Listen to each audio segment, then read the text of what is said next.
నిన్న ఉదయం తిరుపతి నుంచి ఒక యువ డాక్టర్ వారి కుటుంబం రోడ్డు ప్రమాదం జరిగి మనం చూడవచ్చు. ఇక్కడ పాప ఆడుకునేటువంటి టాయ్ అక్కడ పక్కన పడి ఉంది. కారు తాలూకు ధ్వంసమైనటువంటి విభాగాలు కూడా అక్కడ పడిపోవడం మనం గమనించవచ్చు.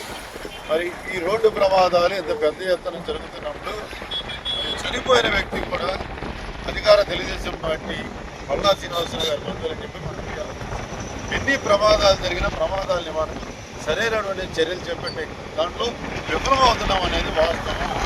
ఇప్పటికైనా అధికారులు ఎక్కడ ఏమైనా రేడియో సిగ్నలింగ్ లోపం ఉందా, లేకపోతే ఇక్కడ డివైడర్ని ఐడెంటిఫై చేయడంలో పొరపాటు ఉందా, లేకపోతే అది నిద్ర మొత్తం జరిగింది అంటే ఈ ఒక్క ప్రమాదాన్ని కాదు, మనం నిత్యం చూస్తే ప్రపంచంలో జరిగేటువంటి మొత్తం ప్రమాదాలు మన భారతదేశంలో ఈ ప్రాంతంలో ఎక్కువ జరుగుతున్నాయి. ఇప్పటికైనా దీనికి సంబంధించిన అధికారులు, ప్రజాప్రతినిధులు, పౌర సమాజం దృష్టి పెట్టాల్సిన అవసరం. ఇప్పుడు సమయం చూస్తే గంట మధ్యాహ్నం 2 గంటలు. నేను ఇప్పుడే కోర్టు నుంచి ఇక్కడ డైరెక్ట్గా రావడం జరిగింది.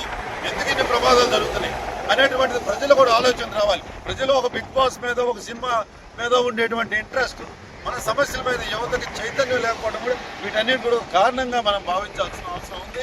మనం చూసాం మన హైవే మీద రోడ్ల మీద కనపడటానికి ఇబ్బందికరంగా ఫ్లెక్సీలు పెడుతున్నారు. రాజకీయ నాయకులు ప్రజల ప్రాణాలు కాపాడటానుకున్నారా, ప్రజల ప్రాణాలు పోగొట్టానుకున్నారా అని నిర్ణయించుకోవాల్సిన ప్రజలకు అడ్డదిడ్డంగా పెట్టేస్తున్నారు. ఎక్కడో సినిమాలు తీస్తే హైవేల మీద పెడుతున్నారు, ఎక్కడో చనిపోతే హైవేల మీద వచ్చి రోడ్లు కనపడకుండా చేస్తున్నారు. మరి ఇప్పుడు కూడా ర్యాష్ డ్రైవింగ్, నెగ్లిజెన్స్ డ్రైవింగ్, రంగ driving, minor driving, triple riding ఎందుకు కట్టడి చేయలేకపోతున్నారు?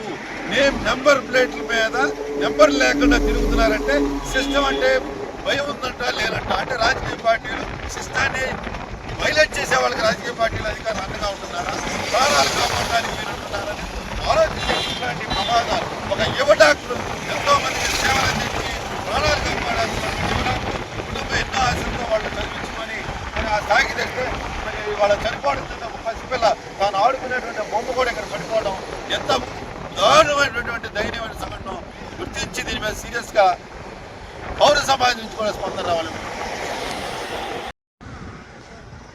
ఇక్కడ స్థానికులను విచారించిన తర్వాత వారు ఇక్కడ తెలుస్తున్నటువంటి అంశాలు ఏమిటంటే, ఆయన ఈ నేషనల్ హైవే మీద ఉన్నటువంటి లైట్లు దాదాపు 5-6 నెలల నుంచి వెలగట్లేదండి అని చెప్తా ఉన్నారు. నేను అధికారులని, రాజకీయ నాయకుల్ని నేను కోరేది ఏమంటే, పడికట్టు పదాలు ఉపయోగించడం ద్వారా, కండోలెన్స్ చెప్పడం ద్వారా మనం సమస్యను పరిష్కరించగలము.